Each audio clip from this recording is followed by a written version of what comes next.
In today's video, I want to talk about power lines. Power lines are one of the most dangerous things for paramotor pilots because they can sneak up on you quickly, and if you end up tangled in power lines, it can kill you. Here's a couple things to know about power lines. Number one, if you are flying in a new location that you've never been to before, this can be a location that you're doing a cross country to, or you traveled to a new LZ, or you're at your buddy's field, insert XYZ. You want to be hyper aware of power lines and of static lines going across canyons and valleys and stuff like that.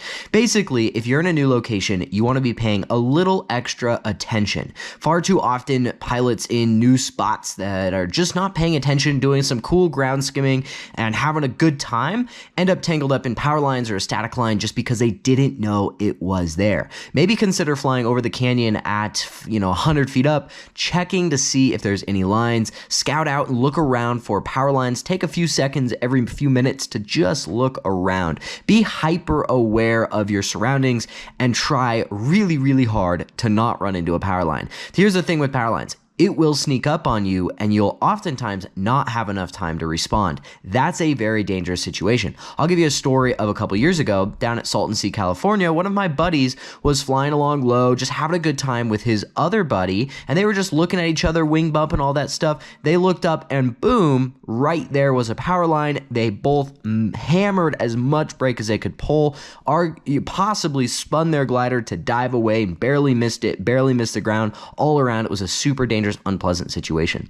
Not paying attention in a new location can get you caught up in power lines. I did an adventure wingman trip back in September, which is a 1,100-mile unsupported cross-country trip, and the one piece of advice that we were given is to look out for power lines. You're going to be tired, you're going to be exhausted, you're not going to be paying attention, it's a new location, pay attention to power lines. Now, number two, the second thing that you need to know about power lines is how to properly cross them. I know that sounds a little complicated, but here's the thing. If you are not more than twice the height of a power line, right? So take the height of the power line, double it. If you're not more than twice the height of the power line, cross the power line at an angle. The reason is if you're crossing it straight on and you have a motor out, there is a period of time in which you are not high enough to get over it or low enough to turn away from it, right? You're not far enough away to turn away and you're not far enough over to cross over it if you have a motor out, meaning you're going to land in the power line. If you're at an angle, you can always turn away from the power line. Even if you're 5 feet from it, you can turn away from the power line.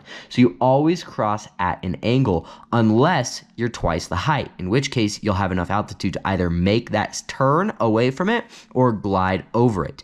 So if you're crossing power lines, cross at an angle or twice the height.